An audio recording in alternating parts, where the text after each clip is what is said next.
लाहौरी जीरा इंडिया का fastest growing beverage brand जो पीक समर में 50 लाख से ज्यादा बोतल बेच देता है, जिसका डिमांड इतना ज्यादा है कि कई रिटेलर्स का स्टॉक खत्म हो जा रहा है और उनको नया स्टॉक मिल ही नहीं रहा। यही डिमांड आज उसकी ग्रोथ को स्लो कर रहा है। अगर कंपनी ने जल्दी ही कोई सॉल्यूशन नहीं निकाला तो यही डिमांड कंपटीटर के लिए एक अपॉर्चुनिटी बन सकती है। लेकिन high demand is a positive thing, then why Lahori Zeera is scared of it? ये समझने के लिए तुम्हें पहले लाहौरी जीरा का बिजनेस समझना होगा। इंडिया में हम cold drinks Coca Cola, Sprite, Fanta, Pepsi इससे रिलेट करते हैं, लेकिन इंडिया का टेस्ट सिर्फ कोला तक लिमिटेड नहीं था। हर घर में जीरा, अदरक, काला नमक एंड नींबू इससे बना हुआ ट्रेडिशनल ड्रिंक लोग पहले से पीते आ रहे हैं। प्रॉब्लम टेस्ट की नहीं थी, प्रॉब्लम ब्रांडिंग की थी। मार्केट में जीरा सोडा था, लेकिन ऐसा कोई नेशनल ब्रांड नहीं था जिसे लोग खरीद सके। यही एक ह्यूज गैप था और 2017 में पंजाब में 3 भाई इस गैप को बिजनेस अपॉर्चुनिटी बना दिया और लॉन्च किया लाहौरी जीरा। लेकिन इंटरेस्टिंग सिर्फ प्रोडक्ट नहीं था, रियल गेम था पोजिशनिंग। कंपनी ने अपने प्रोडक्ट को कोला की ऑल्टरनेटिव की तरह सेल नहीं किया, उसने अपने आप को 100% देसी ड्रिंक के फॉर्म में पोजीशन किया। जीरा, अदरक, नेचुरल इंग्रेडिएंट्स, नो प्रिजर्वेटिव्स। और ये स्ट्रेटेजी परफेक्टली काम कर गई इंडिया में। अगर किसी प्रोडक्ट के साथ नेचुरल वर्ड जुड़ जाए तो बहुत लोग उसे ऑटोमेटिकली हेल्दी मान लेते हैं, चाहे साइंस कुछ भी कहे। फॉर एग्जाम्पल, अगर तुम किसी को कोक और लाहौरी जीरा दोनों ही दो, बहुत लोग न्यूट्रिशन लेवल बिना देखे ही बोल देंगे लाहौरी जीरा हेल्दी होगी, सिर्फ इसीलिए क्योंकि उसमें जीरा और अदरक है। और इसी परसेप्शन ने कंपनी को एक पावरफुल एडवांटेज दिया। लेकिन सिर्फ एक अच्छा प्रोडक्ट और स्मार्ट पोजीशनिंग कभी भी करोड़ों की कंपनी नहीं बनाती, उसके लिए तुम्हें डिस्ट्रीब्यूशन क्रैक करना पड़ता है। और यही लाहौरी जीरा ने कोक और पेप्सी से बिल्कुल अलग ही स्ट्रेटेजी चूज की। एक अच्छा प्रोडक्ट बनाना डिफिकल्ट है, लेकिन उसे लोगों तक पहुंचाना वो उससे भी ज्यादा डिफिकल्ट है। और बेवरेज इंडस्ट्री में डिस्ट्रीब्यूशन ही सब कुछ होता है। इसलिए लाहौरी जीरा ने एडवर्टाइजिंग से पहले अवेलेबिलिटी पे फोकस किया। लेकिन यहाँ एक प्रॉब्लम था। कोका कोला और पेप्सी के पास हजारों distributors, dozen factories and decades पुराना नेटवर्क था। एक नई कंपनी इनसे कैसे कम्पीट करती? डिस्ट्रीब्यूटर्स को स्टॉक भेजती है, रिटेलर्स को क्रेडिट पे स्टॉक देती है और बाद में पेमेंट कलेक्ट करती है। इससे प्रोडक्ट जल्दी ही मार्केट में आ जाता है, लेकिन कंपनी का बहुत सारा पैसा महीनों तक मार्केट में फंसा रहता है। और अगर प्रोडक्ट ना बिके तो अनसोल्ड स्टॉक वापस लेना पड़ता है। ये मॉडल वही कंपनी अफोर्ड कर सकती है जिसके पास बहुत सारा कैश हो। लाहौरी जीरा के पास ये लग्जरी नहीं थी, इसीलिए कंपनी ने उल्टा गेम खेला। सबसे पहले फाउंडर खुद रिटेलर्स के पास गए, उन्होंने शॉपकीपर्स को ड्रिंक टेस्ट करवाई और बोला क्रेडिट पे नहीं मिलेगा, पेमेंट अभी करनी होगी। नॉर्मली कोई भी रिटेलर ऐसी कंडीशन एक्सेप्ट नहीं करेगा, लेकिन यहाँ पर 3 चीजें कंपनी के फेवर में थी। पहला, ड्रिंक का टेस्ट। एक बार ट्राई करने के बाद लोग रिपीट परचेस करते हैं। दूसरा, 10 रुपीज की प्राइसिंग। उस टाइम मार्केट में कई ड्रिंक्स 20 रुपए के आसपास मिलती थी। 10 रुपए का मतलब कस्टमर्स को सोचना ही नहीं पड़ता था they should by the drink और नॉट। और तीसरा चीज, रिटेलर मार्जिन। लाहौरी जीरा ने शॉपकीपर्स को कई कंपटीटर्स से बेटर मार्जिन दिया। अब रिटेलर भी खुश और कस्टमर भी खुश और कंपनी को पेमेंट भी इंस्टेंटली मिल गई। ये स्ट्रेटेजी स्लो थी, लेकिन बहुत ही ज्यादा एफिशिएंट थी। कंपनी को ना ह्यूज क्रेडिट देना पड़ा, ना पेमेंट्स के लिए वेट करना पड़ा।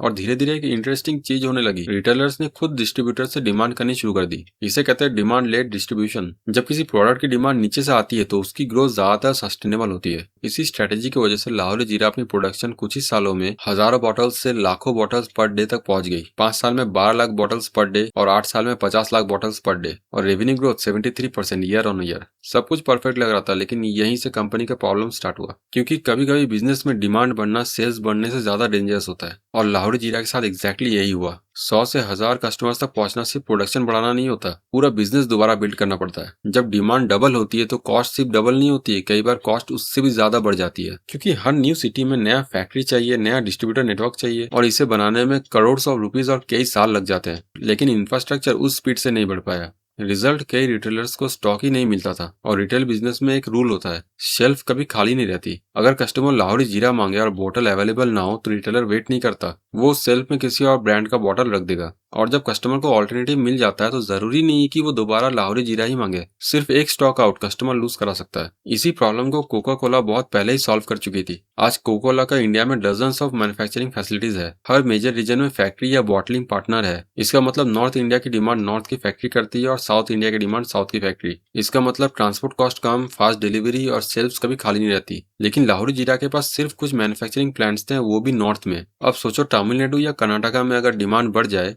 तो बोतल पंजाब या हरियाणा से भेजनी पड़ेगी। डिस्टेंस बढ़ेगा, ट्रांसपोर्टेशन कॉस्ट बढ़ेगी, डिलीवरी स्लो होगी और प्रॉफिट कम होता जाएगा। लेकिन कंपनी के पास एक ऑप्शन था, अपनी फैक्ट्रीज बनाने के जगह दूसरी की फैक्ट्रीज यूज करे। इसे कहते हैं कॉन्ट्रैक्ट मैन्युफैक्चरिंग। सुनने में ये परफेक्ट सॉल्यूशन लगता है, लेकिन इसमें भी एक प्रॉब्लम है। फैक्ट्री किसी और की होती है, इसलिए कंपनी का प्रॉफिट मार्जिन और भी कम जाएगा। और लाहौरी जीरा के बिजनेस में मार्जिन ऐसे ही बहुत कम है। एक 10 रुपए के बॉटल पर मैन्युफैक्चरिंग कॉस्ट अप्रोक्सीमेटली 8 रुपीज 50 पैसे, रिटेलर मार्जिन 1 रुपीज, डिस्ट्रीब्यूशन 20 पैसे, कंपनी प्रॉफिट 30 पैसा, जो 3% से कम है। कंपनी का मार्जिन सिर्फ कुछ पैसा है, इसका मतलब कंपनी जितना एक्सपेंड करेगी मार्जिन पे उतना ही प्रेशर पड़ेगा। और जब कंपनी की डिमांड बढ़ रही हो, कॉस्ट भी बढ़ रही हो और मार्जिन गिर रहा हो, तो ऐसी सिचुएशन में कंपनी के सर्वाइवल पे क्वेश्चन आ जाता है, क्योंकि मार्केट में तुम्हारा कंपटीटर तुम्हारा पोजीशन लेने के लिए हर वक्त रेडी रहता है। ऐसा ही कुछ अभी रिलायंस कर रहा है, जिसके पास पैसा, डिस्ट्रीब्यूशन और पेशेंस सब है। लेकिन रिलायंस ने सिर्फ नया सॉफ्ट ड्रिंक लॉन्च नहीं किया, उसने लाहौरी जीरा का स्ट्रेंथ को ही अपना वेपन बना लिया। जब भी किसी बेवरेज कंपनी की बात होती है, लोग ज्यादातर सोचते हैं उसका बिगेस्ट कॉम्पिटिटर कोका कोला या पेप्सी होगा, लेकिन लाहौरी जीरा केस में उसका कॉम्पिटिटर बना कैंपा कोला। और रीजन सिर्फ प्रोडक्ट नहीं था, रीजन था रिलायंस।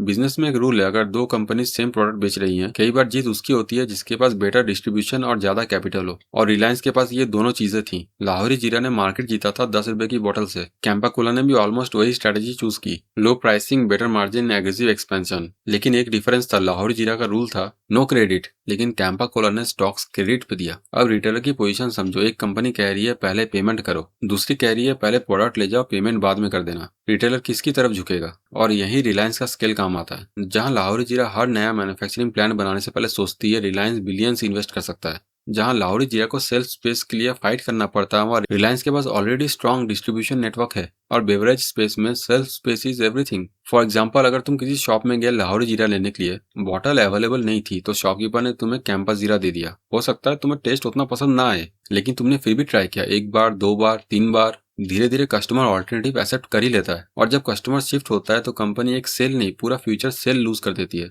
इसीलिए बेवरेज स्पेस में सबसे बड़ा रिस्क कॉम्पिटिटर का प्रोडक्ट नहीं, तुम्हारा आउट ऑफ स्टॉक होना होता है। तो क्या इसका मतलब लाहौरी जीरा खत्म हो जाएगी? मुझे नहीं लगता। कंपनी के पास आज भी एक स्ट्रॉन्ग ब्रांड है, कस्टमर का ट्रस्ट है और एक लॉयल कस्टमर बेस है। लेकिन कंपनी को सिर्फ ड्रिंक नहीं बेचना है, अब उन्हें स्पीड से स्केल करना होगा। नया manufacturing plants, better logistics, south India में एक्सपेंशन और प्रोडक्ट्स की वाइडर पोर्टफोलियो, ये सब अगले कुछ सालों में डिसाइड करेगा कि लाहौरी जीरा एक रीजनल सक्सेस बनकर रह जाएगी कि पेप्सी और कोका कोला की तरह एक नेशनल बेवरेज ब्रांड बनेगी। और इसीलिए बिजनेस में एक लाइन बहुत ही फेमस है, getting customer is difficult but serving them consistently is even more difficult. Lahori जीरा ने पहला चैलेंज जीत लिया है, अब देखना यह है कि वो दूसरा चैलेंज जीत पाती है या नहीं।